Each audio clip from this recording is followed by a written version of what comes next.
Hello everybody, you're very welcome to this episode of Programming and Algorithms. In this episode we're going to look at how you'd calculate simple statistics on an array. So the first thing we look at is how to calculate the minimum value of an array. So the minimum value of an array is calculated quite straightforwardly. It starts off by assuming that the first element of the array is the minimum value, 44 in our case, and then it goes through each element of the array and determines if any number is less than what is assumed the minimum value so far. And if I find a number that's less than the existing minimum value, then I assign the new number to be the minimum value, and I keep going to the end of the array with that as the smallest value until I get to the end. So in our case, 44, we'll assume that's the minimum value, and then we'll compare that with 23. Well, 23 is smaller, so let's assume 23 is the minimum value. Compare it with 42, yeah, 23 is still the minimum value.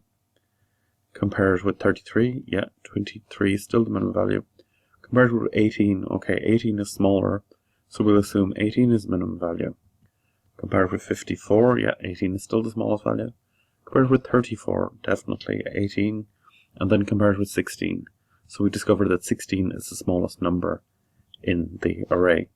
And if we run this, lo and behold, we get 16.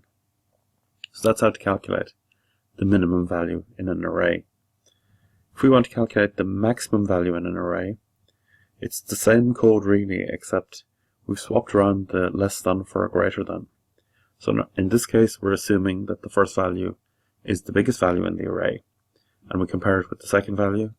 In this case, 44 is still bigger than 23, bigger than 42, bigger than 33, bigger than 18. It's not as big as 54, so then we'll assume 54 is the biggest value. It's bigger than 34 and bigger than 16, so then we know the biggest number in the array is 54. And if we run this, we get the biggest value being 54. We could put in a print statement to say what that is as well, just to make it clearer. Our next program is the average value. So how do we calculate the average value in an array? We add up all the values, and then we divide by the length of the array. And that allows us to calculate the arithmetic mean, technically. So how do we add up all the values? We create a variable called total, and we set it to be 0 at the start. And then for each element of the array, we say total gets the value of whatever's in total already added to that element of the array. So what does that mean? Well, the first time around the loop, total is 0. So we say total gets the value of 0 plus 44. Now total is 44, so then the next time around the loop, total gets the value of total, which is 44, plus the next value in the array, which is 23. So now total becomes 67. So the next time around the array, total gets the value of 67 plus the next element of the array, 42. And so on, and so on, and so on. And then that allows us to calculate the sum of all the values in the array. So once we've got that, we can calculate the length of the array by just using the len function. And then when we divide the total by the len function, we'll get the average value. So if we run that, we find that the sum of the elements in the array is 264. The number of elements in the array is 8. So therefore the average, or mean in our case, is 33.0. So that's calculating a simple average for the values in the array using an accumulator variable to calculate the total. Our final statistical calculation we're going to do is called the standard deviation. So I want to remind us what standard deviation looks like for a minute in terms of the formula. So the formula is the square root of add together each difference between each value and the average, square that, and then divide by the number of values minus 1. So I don't know if you think that's a crazy complicated looking formula or not. I'm going to say something now that I don't know how you'll feel about, but I'm telling you this is the truth anyway. I wouldn't worry about how these formulas work too much. All you need to know is how to apply them in code or in an algorithm. So I worked a lot for accountancy firms to write accountancy softwares, and they'd get me to do goods received notes or self-billing, haulage or accruals and things like that. So they'd tell me how you calculate these things. How do you calculate accruals? You get 10% of this divided by 30% of this minus this. They give me the formula and I'd implement it in code.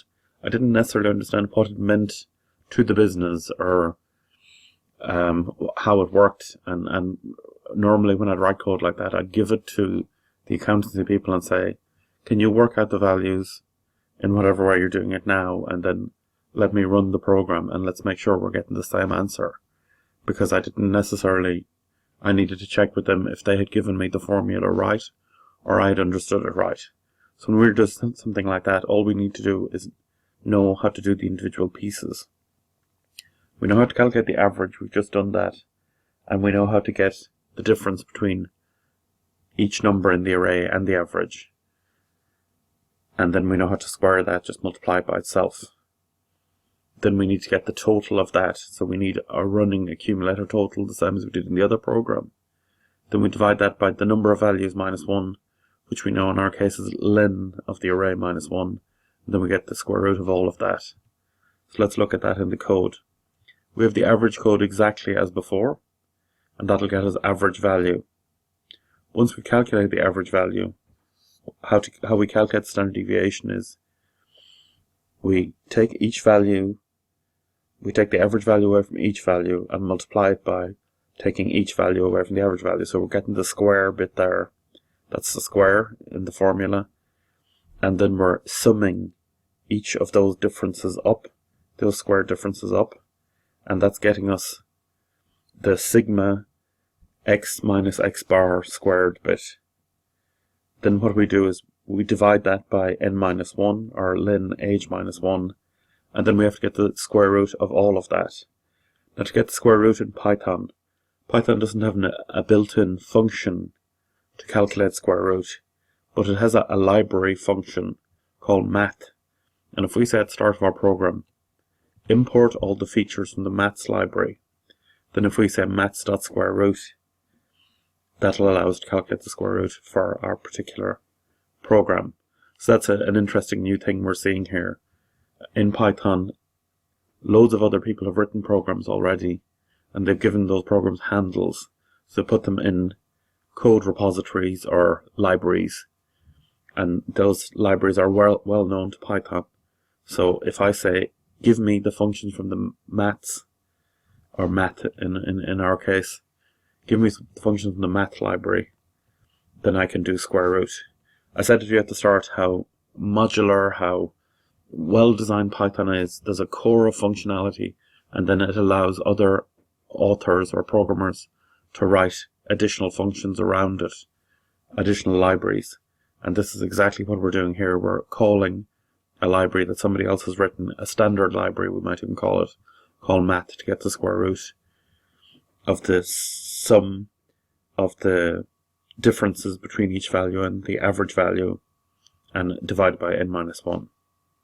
So that's 4 basic statistical functions on an array. So thanks very much. We'll see you on the next episode.